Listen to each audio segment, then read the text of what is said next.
Assalamualaikum warahmatullahi wabarakatuh. Salam sejahtera untuk kita semua dimanapun berada. Saya ingin menjelaskan tentang apa sih penyebab siswa itu depresi pada masa pembelajaran jarak jauh ini. Karena COVID-19 melanda, maka semua siswa yang bersekolah maupun mahasiswa sekolahkan di rumah dengan secara online. Pengertian depresi tersendiri itu, depresi adalah gangguan suasana hati atau mood yang dengan perasaan sedih yang mendalam dan rasa tidak peduli. Biasanya depresi ini sering terjadi kepada orang dewasa. Faktor depresi itu ada faktor genetik. Dari faktor genetik ini, faktor yang terjadi seperti dari orang tua atau saudara kandung yang mengalami depresi. Jadi resiko terjadinya depresi pada seseorang ini lebih meningkat. Kemudian ada faktor biologis. Jadi faktor biologis ini kurangnya kadar serotonin dalam otak yang tidak mencukupi, jadi menyebabkan juga gejala depresi. Nah, depresi ini itu 2 kali lebih mudah terjadi kepada wanita, karena hormon wanita itu berubah pada masa hidupnya, seperti sedang menstruasi, sedang melahirkan, pasca melahirkan, kemudian ada perimenopause, lalu pola makan yang buruk, kurangnya vitamin, kemudian mineral. Kemudian juga faktornya terjadi karena trauma psikis, seperti pelecehan seksual dan juga perceraian orang tua. Itu dapat menyebabkan depresi kepada anak-anak. Penyalahan penggunaan obat, tidak hanya narkoba dan minum alkohol, seperti obat resep juga yang dalam kandungannya terdapat antikonvulsan, statin, stimulan, benzodiazepin, kemudian ada kortikosteroid dan beta blocker. Faktor lingkungan pun menjadi faktor penyebab terjadinya depresi, seperti berada di sekolah. Ada berita yang saya lihat di sosial media mengatakan bahwa siswa SMA bunuh diri diakibatkan beratnya tugas yang diberikan dari sekolah.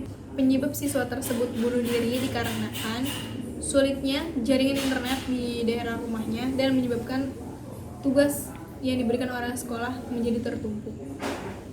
Ternyata tidak hanya itu, banyak keluhan dari pelajar lainnya mengenai lelahnya dan depresi terhadap tugas yang datang terus-menerus. Karena tidak semua siswa dapat mengerjakan tugas tersebut dengan secara cepat. Tidak semua siswa dapat memahami dengan cepat materi yang diberikan oleh guru tersebut. Mereka terhadap pembelajaran dikarenakan adanya tugas di rumah, seperti harus membantu orang tua maupun diusik oleh adik. Tidak seperti di sekolah yang hanya fokus terhadap pembelajaran, dan banyak juga kesulitan terhadap gadget yang mereka miliki, seperti harus bergantian dengan orang tua maupun kakak. Tidak hanya di sekolah yang hanya fokus terhadap proses pembelajaran, dan juga banyak kesulitan terhadap gadget yang mereka miliki, seperti harus bergantian dengan orang tua maupun bergantian dengan kakak. Untuk siswa yang telat untuk mengumpulkan tugas kepada guru, alangkah lebih baiknya memberitahu guru tersebut mengapa tugas tersebut telah diserahkan, dan untuk guru agar memaklumi terhadap siswa yang telat menyerahkan tugas tersebut. Bagi murid yang tidak memiliki HP, lebih baik guru inisiatif untuk mengunjungi siswa tersebut yang tidak memiliki handphone dengan memberikan rangkaian kegiatan selama 1 minggu, ataupun memberikan rangkaian kegiatan bermakna dengan melihat televisi dan juga mendengarkan siaran radio. Untuk kedepannya, sistem pembelajaran jarak jauh ini diperpendek lagi agar tugas yang diberikan tidak menumpuk, karena pembelajaran jarak jauh ini bukan memindahkan sekolah ke rumah.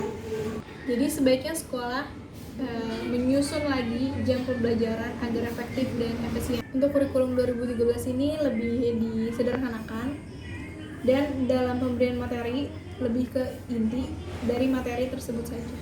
Terima kasih. Wassalamualaikum warahmatullahi wabarakatuh.